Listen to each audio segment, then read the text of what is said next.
இன்னும் 2 நாள் தானே, சனிக்கிழமை போய் பார்த்துக்கலாமே என்று சொன்னான். இன்னைக்கு எனக்கு ஆஃபீஸில் எனக்கு முக்கியமான மீட்டிங் இருக்கிறது தெரியுமா? அப்படியும் எப்படியோ மேனேஜர்கிட்ட பேசி சிக் லீவு வாங்கி வச்சிருக்கேன். அது இல்லைங்க. வெண்ணிலா கணவனிடம் எதையோ சொல்ல வந்தவளாக தயங்கி பேசினாள். உன்னால வர முடியலனா விட்டுடு, நான் மட்டும் போய்க்கிறேன். கதிரிடமிருந்து சுள்ளென்று வார்த்தைகள் வந்து விழுந்தன. வெண்ணிலா மேற்கொண்டு எதுவும் பேச விரும்பாதவளாக மௌனமாக எழுந்து உள்ளே போனாள். குழந்தைகளுக்கு வேண்டிய பால் பிஸ்கட் எல்லாம் தனியாக ஒரு பேக்கில் எடுத்துக்கோ, அவங்களுக்கு ட்ரெஸ் எடுத்துக்கொடு, நான் தயார் பண்ணி விடுகிறேன். அப்பா சொன்னதை கேட்ட பெரியவன் அரவிந்த் குதூகலமானான். அப்பா இன்னைக்கு ஸ்கூல் போக வேண்டாமாப்பா? குரலில் அவ்வளவு உற்சாகம். இன்னைக்கு லீவு போட்டுக்கலாம் என்று சொன்னான். நாம எங்கப்பா போக போகிறோம் என்று கேட்டான். நமக்கு புதுசா ஒரு வீடு வாங்க போறோம்ல, அதை பார்க்க போறோம். 7 வயது அரவிந்த் முகத்தில் ஏகத்துக்கும் சந்தோஷம். படுக்கையிலிருந்து துள்ளி குதித்து எழுந்தான். அவனாகவே பல் தேய்த்து காலை கடன்களை முடித்து விட்டு வந்து நின்றான். அம்மா, நானே குளிச்சுக்கவா என்று கேட்டான். இந்த சுறுசுறுப்பு ஸ்கூல் போகும்போது இருக்குதா பாரு, சரியான ஊர் சுத்திடானி. கணவனிடம் செல்லுபடியாகாத தன் கோபத்தை பிள்ளையிடம் கொட்டினாள் வெண்ணிலா.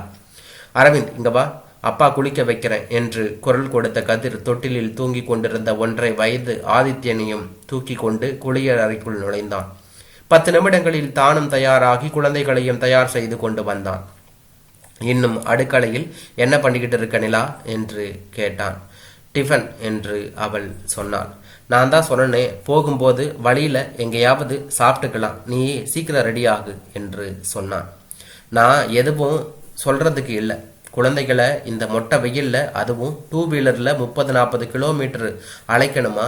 சனிக்கிழமைனா அவங்கள உங்க தம்பி வீட்டில் விட்டுட்டு நாம 2 பேரும் மட்டும் போய் பார்த்துட்டு வரலாம்ல என்று சொன்னான். சும்மா அறிவில்லாம பேசாத. யாருக்கும் நாம இந்த இடம் முடிக்கிறத விஷயம் தெரியக்கூடாதுன்னு பாக்குறேன். எதையாவது சொல்லி தட்டி விடுறதுக்கு எத்தனையோ பேர் தயாரா இருப்பாங்க தெரியுமா? வெண்ணிலா அதற்கு மேல் எதுவும் பேசவில்லை. உடை மாற்ற சென்றார். வீட்டை பூட்டி கொண்டு கிளம்பினார்கள். வண்டியில இங்கிருந்து கிலோமீட்டர் செட் பண்றேன், அந்த இடம் எவ்வளவு தூரம்னு பார்க்கலாம். கதிர் உற்சாகமாக வண்டியை உதைத்து கிளப்பினான். காலை நேரம் என்பதால் போக்குவரத்து நெரிசல் அதிகமாக இருந்தது. ஊர்ந்து தாம்பரம் வருவதற்கே 40 நிமிடத்திற்கு மேல ஆகிவிட்டது. பேருந்து நிலைய ஹோட்டல் ஒன்றில் சிற்றுண்டி முடித்துவிட்டு மீண்டும் பயணத்தை தொடங்கினார்கள். சென்னையில் மட்டும் வருஷத்திற்கு 200 நாள் கத்தரி மாதிரி தான் இருக்கிறது. சூரியன் சுள்ளென்று போட்டு வாங்கியது. வெண்ணிலாவுக்கு கணவன் மேல் கோபம் பொத்துக்கொண்டு வந்தது. இப்படி தலை போகிற அவசரமாக வீடு வாங்காவிட்டால் தான் என்ன? நண்பர்கள் உறவினர்கள் யாரையும் கலந்து ஆலோசிக்கவில்லை, விசாரிக்கவும் இல்லை. கேட்டால் எல்லா விவரமும் நெட்ல பார்த்தாச்சு என்று வாயை அடைத்து விடுகிறான். கதிரின் சொந்த வீடு வாங்கியே ஆக வேண்டும் என்ற இந்த கொலைவெறிக்கு காரணம் தற்போது அவர்கள் குடியிருக்கும் வாடகை வீட்டின் உரிமையாளர் தான். போன ஞாயிற்றுக்கிழமை பல்லாவரத்தில் ஒரு கல்யாணத்துக்கு வந்தவர் தகவல் எதுவும் சொல்லாமல் மத்தியான நேரம் இவர்கள் வீட்டுக்கு திடுதெப்பென்று வந்து விட்டார். ஞாயிற்றுக்கிழமை வீடு கேட்கவா வேண்டும்? வீட்டில் உள்ள தட்டுமுட்டு சாமான்கள் எல்லாவற்றையும் ஹாலில் இழுத்து போட்டு சின்னவன் விளையாடி கொண்டிருந்தான். பெரியவன் கத்தரிக்கோளால் நியூஸ் பேப்பர்களை பொடி பொடியாக்கி வெட்டி ஏதோ ஆராய்ச்சி செய்து கொண்டிருந்தான்.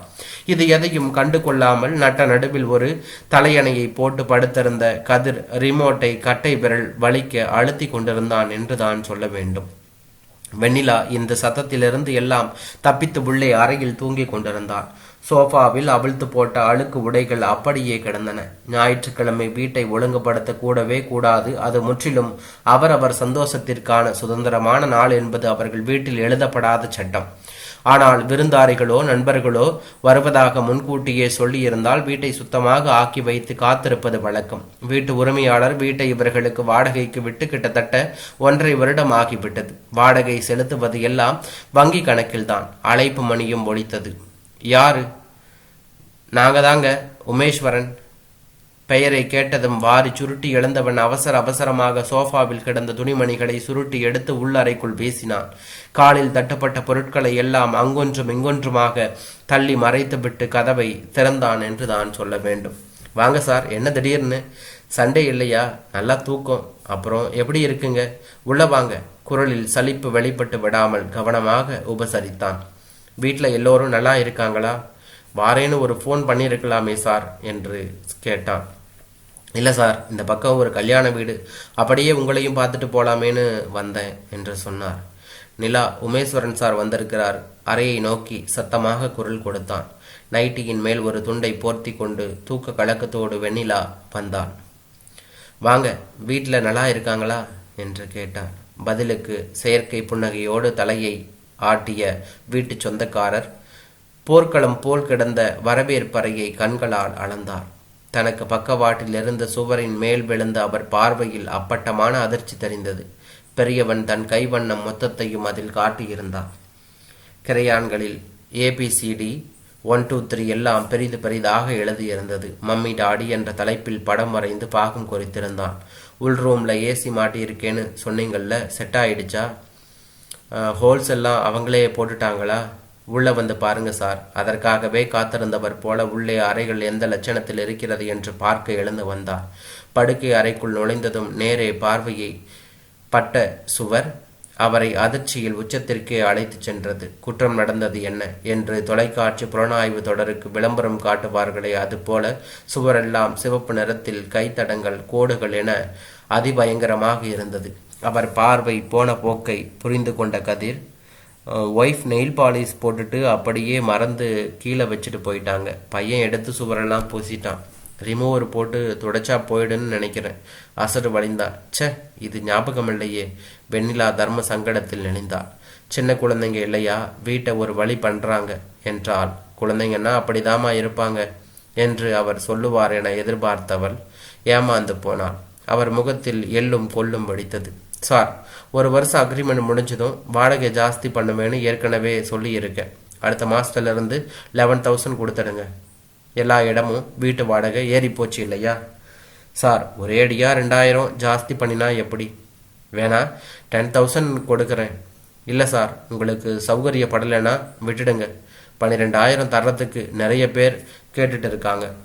யோசிச்சு உங்கள் முடிவை எனக்கு ஃபோனில் சொல்லுங்கள். நான் கிளம்புறேன் என்று சொன்னார்.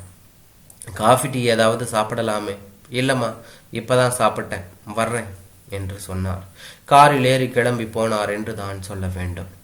பசங்களை கொஞ்சமாவது டிசிப்ளினாக வளர்க்கணும்னு சொன்னால் வியாக்கானம் பேசுவியே, இப்போ பாரு, இவங்களால கண்டவங்க முன்னாடி தலை குனிஞ்சு நிற்க வேண்டி இருக்கிறது. ஏதோ ஸ்கூல் பையன் ஹெட் மாஸ்டரை பார்த்து பயந்த மாதிரி. சின்ன குழந்தைகளை எவ்வளவுன்னு கண்டிக்கிறது. கண்ணை மறைச்சிட்டு இந்த மாதிரி சுவரெல்லாம் ஒரு வழி பண்ணிடுறாங்க. இல்லை நிலா, இதுக்கு ஒரு முடிவு கட்டியே ஆகணும். 7 வருஷமா இந்த சென்னையில் வாடகை வீட்டோட நாம் பட்டப்பாடு கொஞ்சம் நஞ்சமா. கொஞ்சம் வயசாக திங்க் பண்ணி பார்த்துருந்தோம்னா யாருக்கோ மாதம் மாதம் கொடுக்குற தொகையை EMI அடைச்சிருக்கலாம். நமக்குன்னு ஒரு சொத்தும் சேர்ந்துருக்கும். நீ தான் யோசிச்சு பண்ணலாம்னு சொல்லியே இவ்வளவு நாள் இழுத்துட்ட. வெண்ணிலாவுக்கு தெரியும், வாடகை வீட்டில் எந்த பிரச்சனை என்றாலும் அவர் தன்னை தான் குறை சொல்லுவான் என்று. ஊரில் தன் அப்பா பூர்வீக சொத்தாக தனக்கு கொடுத்திருக்கும் 10 சென்ட் நிலத்தை விற்று இங்கு சென்னையில் ஒரு வீடு வாங்கிவிட வேண்டும் என்பது கதிரின் லட்சியம். வெண்ணிலாவுக்கு அதற்கு மனம் ஒப்பவே இல்லை.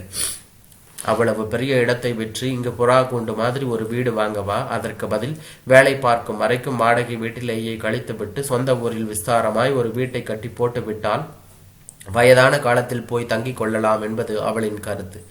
வாடகை வீடுகளில் இப்படி பிரச்சனை வரும்போதெல்லாம் கதிர் பத்திரிகைகளை கரைத்து குடிப்பான். ரியல் எஸ்டேட் விளம்பரங்கள் ஒன்று விடாமல் பார்ப்பான். புரோக்கர்கள் சொல்லும் இடங்களுக்கு சளைக்காமல் போய் பார்த்துவிட்டு வருவான். சதுர அடி 5,000 6,000 என்று விலை சொல்லுவார்கள். கணக்கு போட்டு பார்த்துவிட்டு ஒத்து வராது என்று ஒதுங்கிக் கொள்வான். சென்னையின் புறநகர்களை சுற்றி உள்ள இடங்கள் இப்போது வேகமாக முன்னேறி வருவதாகவும் விலையும் மலிவாக இருக்கும் என்றும் அலுவலக நண்பர்கள் கிளப்பிவிட மும்முரமாக சென்னைக்கு மிக அருகில் என்பதன் விளம்பரங்களை பிடித்தான். அப்படி கிடைத்ததுதான் இந்த நெப்டியூன் சிட்டி விளம்பரம். இந்த முறை கொஞ்சம் கூட குறைய இருந்தாலும் இடத்தை முடித்துவிட்டுதான் வர வேண்டும் என்ற முடிவோடு மனைவியையும் உடன் அழைத்து செல்கிறான். எங்க நீங்க சொன்ன இடம் பேர் என்ன? வெண்ணிலா கேட்டான். கூடுவாஞ்சேரி தாண்டதும் ஃபோன் பண்ண சொன்னார். இரு கேட்டுக்கிறேன்.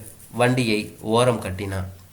அம்மா, தண்ணி வேணும். பெரியவன் வெயிலில் வதங்கி போயிருந்தான். சின்னவனும் அசதியில் தூங்கி போயிருந்தான். வெண்ணிலாவுக்கு தலைவலி வெண்ணென்று அடித்தது. கதிர் எதையும் சட்டை செய்யும் மனநிலையில் இல்லை. ஹலோ மிஸ்டர் தாமஸ், நான் கதிர் பேசுகிறேன். கூடுவாஞ்சேரி பஸ் ஸ்டாப்பில் நிற்கிறேன். அடுத்தது எப்படி வரணும்?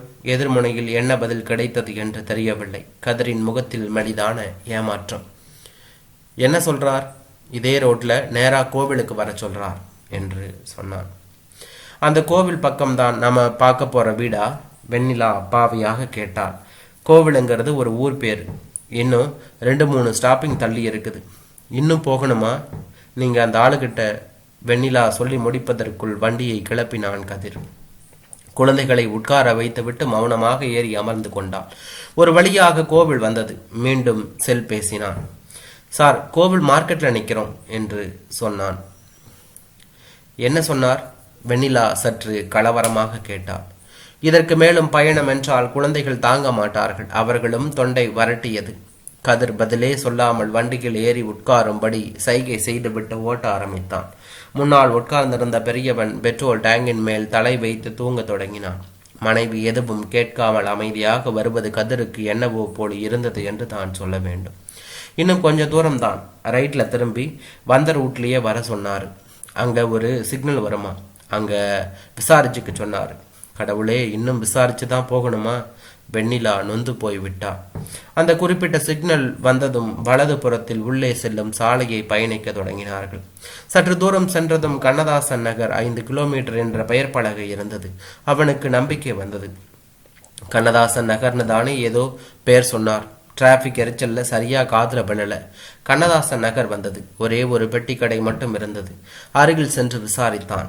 கடைக்காரர் அவன் சொன்ன நெப்டியூன் சிட்டி என்ற பெயரை சொல்லி பார்க்க முயற்சி செய்து தோற்று போனவராக தெரியாது என்று தலையை ஆட்டினார். கதிர் மீண்டும் அலைபேசியை அழுத்தினான். என்னவா? வெண்ணிலா கேட்டார். இங்க இருந்து 10 கிலோமீட்டர் உள்ள வர சொல்றான். எதிர்முனையில் பேசியவன் மட்டும் எதிரே இருந்தால் மென்னிய திருகி இருப்ப. அவன் கண்களில் அவ்வளவு ஆத்திரம் தெரிந்தது. மனைவி தன்னை திட்ட ஆரம்பிக்கும் முன்பு முந்திக் கொண்டான் என்று தான் சொல்ல வேண்டும். நல்ல செழிப்பான இடமல்ல, ஃபியூச்சர்ல நல்ல டெவலப் ஆகிடும். வெண்ணிலா வாயை திறக்கவில்லை. வழி எங்கும் பச்சை பசையிலன வயல்கள், தோட்டங்கள், பறவைகளின் விதவிதமான சப்தங்கள், இதமான காற்று என சென்னைக்கு கொஞ்சமும் சம்பந்தமில்லாத சமாச்சாரங்கள் அவர்களின் களைப்பை கொஞ்சம் போக்கி இருந்தது. குழந்தைகளும் முழித்து கொண்டார்கள். ஹை, இது என்ன இடம்பா, சூப்பரா இருக்குது. பெரியவன் அரவிந்தன் மிகவும் உற்சாகமானான். அவனுக்கு ஏதோ காட்டுக்குள் சுற்றுலா போவது போல தோன்றி இருக்க வேண்டும். சற்று தொலைவில் ஆளே இல்லாத அந்த சாலையில் 2 பேர் முழுக்கை சட்டை, கழுத்துப்பட்டை பளபளக்க கையை சேர்த்து கொண்டிருந்தார்கள். அவங்கதான். அருகில் சென்று நிறுத்தினான். Mister Thomas? I am Thomas என்றபடி அதில் ஒருவன் முன்னால் வந்து கை குலுக்கினான். Welcome sir. Welcome ma'am. வாங்க உள்ள போவோம் என்று கூப்பிட்டான். ஆடம்பரமாக ஒரு நுழைவு வாசல் வளைவு. ஓரத்தில் சீருடையில் ஒரு வயதான காவலாளி உட்கார்ந்திருந்தார். அவர் இவர்களை சட்டையே செய்யவில்லை. காரில் வந்து இறங்கியிருந்தால் எழுந்து சல்யூட் அடித்திருப்பார். கதிர் மனதுக்குள் நினைத்து கொண்டான். நெப்டியூன் சிட்டிக்குள் நுழைந்தார்கள். அம்மா, அங்க பாரு ஊஞ்சல். அரவிந்தன் பெருங்குரலில் கத்தினான். சின்னவன் ஆதித்யனும் வெண்ணிலாவின் இடுப்பிலிருந்து வேகமாக இறங்கி தத்தி ஓட தொடங்கினான். அங்கே ஒரு இடத்தில் ஊஞ்சல், சறுக்கு மரம், சீசா என குழந்தைகள் விளையாடும் இடம் இருந்தது. சார், இதுதான் பிளே ஏரியா. அதோ அந்த லேனுக்கு பின்னாடி தான் ஸ்விம்மிங் பூல் வரப்போகுது. நீங்க ஆபீஸுக்கு வாங்க, எல்லாத்தையும் எக்ஸ்பிளைன் பண்றேன். அந்த டை பார்ட்டிகள் இருவரும் முன்னால் நடந்தார்கள். விளையாட்டு இடத்தை விட்டு வர அடம் பிடித்த பிள்ளைகளை வலுக்கட்டாயமாக இழுத்து கொண்டு அவர்களை பின்தொடர்ந்தார்கள் கணவனும் மனைவியும். அலுவலகம் என்று சொல்லப்பட்ட அந்த கட்டிடத்தை தவிர கண்ணு கட்டிய தூரம் வரைக்கும் பொட்ட காடாக இருந்தது. வரிசையாக கம்பங்களில் வண்ண வண்ண கொடிகள் மட்டும் பட்டொளி வீசி பறந்து கொண்டிருந்தன. கொஞ்சம் வெயிட் பண்ணுங்க சார், எங்க எம்டி வந்து உங்ககிட்ட பேசுவார். சற்று நேரத்திற்கெல்லாம் கோட் சூட் சகிதமாக ஒரு பருமனான மனிதர் உள்ளே வந்தார். அலுவலக ஆட்கள் பரபரப்பாக ஆனார்கள். எல்லா டீட்டெயில்ஸும் சொல்லிட்டாங்களா? எஸ் சார் என்று அந்த இருவரும் ஒரே குரலில் சொன்னார்கள். முதல்ல நீங்க விசுவல்ஸ் பாருங்க என்று சொன்னார். எம்டி இப்படி சொல்வதற்காகவே காத்திருந்தவர்களாக அங்கிருந்தவர்கள் சுவரை அடைத்த அகல தொலைக்காட்சியை ஆன் செய்தார்கள். வெண்ணிலாவையும் கதிரையும் தவிர மற்றவர்கள் ஏதோ பக்தி படம் பார்க்க போவது போல பவ்யமாக நின்று கொண்டிருந்தார்கள். அந்த எம்டி கதிர் தம்பதியை பார்த்து அர்த்த புஷ்டியாக புன்னகைத்தார். வெண்ணிலாவுக்கு என்ன நடக்கிறது என்று எதுவும் புரியவில்லை. குழந்தைகள் இருவரும் அந்த பெரிய தொலைக்காட்சியை பார்த்ததும் ஏகத்துக்கும் குசியாகி குஷன் சோஃபாவில் குதித்து குதித்து விளையாடி கொண்டிருந்தார்கள் என்று தான் சொல்ல வேண்டும். திரையில் காட்சிகள் விரிந்தன. வண்ண வண்ணமாக 2 அடுக்கு வீடுகள், நீச்சல் குளம், உணவு விடுதி, பள்ளி, விளையாட்டு பூங்கா என 3 கட்டட வரைபடங்களை கேமரா வளைத்து வளைத்து காட்டியது. பின்னணியில் மேற்கத்திய இசை மென்மையாக ஒலிக்க பிரம்மாண்டமான ஒரு ஆங்கில படத்தை பார்ப்பது போன்ற ஒரு பாவனையில் எல்லோரும் பார்த்து கொண்டிருந்தார்கள். இறுதியாக அதில் ஒரு கட்டிடம் மட்டும் க்ளோஸ் அப்பில் காட்டப்பட்டது. சார், இதுதான் 3rd பேசிஸ்னு பிளாக். இந்த ஒரு வில்லாவை தவிர மற்ற எல்லாமே புக் ஆயிடுச்சு. இதுக்குமே ஏகப்பட்ட டிமாண்ட். 2-3 பார்ட்டி விசாரிச்சுட்டு போயிட்டாங்க. ஸோ யோசிக்காம ஒரு 25,000 டோக்கன் அட்வான்ஸ் கொடுத்துட்டு புக் பண்ணிக்கோங்க. நாளைக்கு நீங்கள் வந்து கேட்டால் கூட நாங்கள் சாரின்னு தான் சொல்ல வேண்டி இருக்கும். ஆக பெரிய நகைச்சுவை ஒன்றை சொல்லிவிட்டது போல தன் தொப்பை குலுங்க சிரித்தபடியே இதை சொன்னார். அதை எம்டி பின்னால் நின்று கொண்டிருந்த அந்த யூனிஃபார்ம் ஆட்களும் எம்டியின் பேச்சை ஆமோதிப்பவர்களாக அகலமாக சிரித்து வைத்தார்கள். கதிர் எதுவும் பேச முடியாத குழப்பமான மனநிலையில் இருப்பது வெண்ணிலாவுக்கு புரிந்தது. அவளை கேட்டாள், விலையை பற்றி நீங்கள் எதுவுமே சொல்லலையே மேடம். சிட்டிக்குள்ளே சதுரடி 7,000 வரைக்கும் போகுது. இது கொஞ்சம் அவுட்ருங்கிறதால நாங்கள் ரொம்ப ரீசனபிளாக தான் விலை வச்சுருக்கோம். ஜஸ்ட் 4,200 ஒரு சதுரடி, அவ்வளவு தான். லைஃப் டைம் மெயின்டெனன்ஸ் எல்லாம் சேர்த்தா கூட ஒரு வில்லாவோட விலை 50 லட்சம் கிட்ட தான் வரும். எம்டி சொன்னதை கேட்டதும் கதிரும் வெண்ணிலாவும் ஒருவரை ஒருவர் பார்த்து கொண்டார்கள். Any negotiation? கதிர் கேட்டான். நீங்கள் புக் பண்ணுங்க சார், அமேசிங் டிஸ்கவுண்டில் இருக்குது. முதல்ல லொக்கேஷன் பாருங்கள். அலுவலகம் என சொல்லப்பட்ட அந்த கட்டடத்திலிருந்து நடக்க தொடங்கினார்கள். அந்த யூனிஃபார்ம் ஆட்கள் முன்னே செல்ல கதிரும் வெண்ணிலாவும் குழந்தைகளை தூக்கி கொண்டு அவர்களை பின்தொடர்ந்தார்கள். ஆங்காங்கே சில மரங்கள் மட்டுமே. வெயில் வேறு வாட்டி எடுத்தது. 1/2 கிலோமீட்டர் தூரம் நடந்ததும் அதில் ஒருவன் சொன்னான், சார், இது ஃபர்ஸ்ட் பேஸ். நமக்கு உள்ளது 3வது பேஸ் இல்லையா?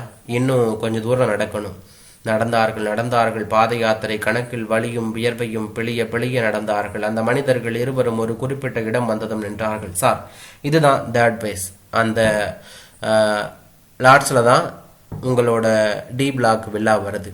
மிஸ்டர் தாம்ஸ் இப்படி சொன்னதும் வெண்ணிலாவுக்கு சிரிப்பு பொத்து கொண்டு வந்தது. காரணம், அவர்கள் சுட்டி காட்டிய இடத்திற்கு பின்னால் கூப்பிடு தூரத்திலேயே 2 சிறிய மலைகள், அதை சுற்றிலும் பனங்காடுகள். அவள் கணவனை ஓரக்கண்ணால் பார்த்தாள். கதிர் மெல்லவும் முடியாமல் விழுங்கவும் முடியாமல் திருவன முடித்து கொண்டிருந்தான். அந்த இடத்தை பார்த்ததும் பெரியவன் அரவிந்தன் உற்சாகத்தில் ஹே ஹே என்று கத்த ஆரம்பித்து விட்டான். அப்பா, அங்க பாருப்பா மலை. இங்கேயா நம்ம புது வீடு வாங்க போறோம்? ஜாலிதான். தினமும் ஸ்கூல் விட்டு வந்ததும் நான் ட்ரெக்கிங் போவனே. ஆனா அந்த ஜன்னலிருந்து சிங்கம், அந்த ஜங்கல்ல இருந்து சிங்கம், கரடி எல்லாம் நம்ம வீட்டுக்குள்ள வந்துடுமாப்பா? சிறுவன் அப்பாவையாக கேட்க அந்த நெப்டியூன் சிட்டி பார்ட்டிகள் இருவரும் அசடு வழிந்தார்கள். ஸ்மார்ட் பாய் என்றபடி அரவிந்தனின் கன்னத்தில் தட்டி கொடுத்தான் அதில் ஒருவன். பார்த்துட்டீங்களா? போலாமா சார்? நுழைவு வாயிலை நோக்கி நடக்க தொடங்கினார்கள். கதிர் எதுவும் பேசாமல் நடந்து கொண்டிருந்தான். நமட்டு சிரிப்போடு பின்னால் நடந்து வந்து கொண்டிருந்த வெண்ணிலாவை பார்த்தபோது அவனையும் அறியாமல் அவன் இதழோரத்தில் குறுசிரிப்பு எட்டி பார்த்தது. லொக்கேஷன் பிடிச்சிருக்கா சார்? மிஸ்டர் தாமஸ் கேட்டார். எனக்கு ஒரு 2 days டைம் வேணும். வீட்டில் பெரியவங்க கிட்ட கன்சல்ட் பண்ணிட்டு சொல்கிறேன். அதுக்கப்புறம் ப்ரொசீட் பண்ணலாம். No problem, take your own time sir என்று அந்த ஆட்கள் இருவரும் ஒன்றாக சொன்னார்கள். நாளைக்கே வந்தால் கூட சாரின்னு தான் சொல்ல வேண்டி இருக்கும்னு சொன்னவர்கள் இப்படி பல்ட்டி அடித்து பேசியதும் கணவனும் மனைவியும் ஒருவரை ஒருவர் பார்த்து கொண்டார்கள். கிட்டத்தட்ட 2 கிலோமீட்டர் நடந்த பின் வண்டி நிறுத்தத்திலிருந்து இடம் வந்தது. அந்த பணியாளர்கள் சாலை வரை வந்து கை கொடுத்து வழி அனுப்பினார்கள். கதிர் தன் மொத்த கோபத்தையும் வண்டியை உதைப்பதில் காட்டினான். கொஞ்ச தூரத்திற்கு இருவரும் எதுவும் பேசிக்கொள்ளவில்லை. வெண்ணிலா ஆரம்பித்தார். தேங்க்ஸ் என்றாள். எதுக்கு என்று இவன் கேட்டான். இப்படி திடீர்னு ஒரு பிக்னிக் கூட்டிட்டு வந்ததுக்கு என்று சொன்னாள். அவன் மௌனமாக இருந்தான். வெண்ணிலா தொடர்ந்தாள். இந்த இடத்தை சென்னைக்கு மிக அருகில்னு நீங்கள் நினச்சா நம்ம சொந்த ஊர் சென்னைக்கு கொஞ்சம் தொலைவில், அவ்வளவுதான். பேசாமல் லோன் போட்டு நம்ம இடத்துல ஒரு வீடு கட்ட பாருங்க. அதை வாடகைக்கு விட்டுட்டு வேலை பார்க்குற வரைக்கும் இந்த சென்னையில் வாடகை வீட்டிலையே அட்ஜஸ்ட் பண்ணிக்கிட்டு கழிச்சிடலாம். உங்கள் 20 லட்சம் ரூபாய் பட்ஜெட்டை சென்னையோ சென்னைக்கு மிக அருகிலேயோ தாக்கு பிடிக்காது. புரிஞ்சுதா? புரிகிறது என்று அவனிடமிருந்து வார்த்தை வரவில்லை என்றாலும் அவனுக்கு புரிந்துவிட்டது என்பதை அவன் மெலிதாக புன்னகைத்தபடியே வருவதை வண்டியின் பக்கவாட்டு கண்ணாடியில் பார்த்து தெரிந்து கொண்டாள் வெண்ணிலா என்றாள்.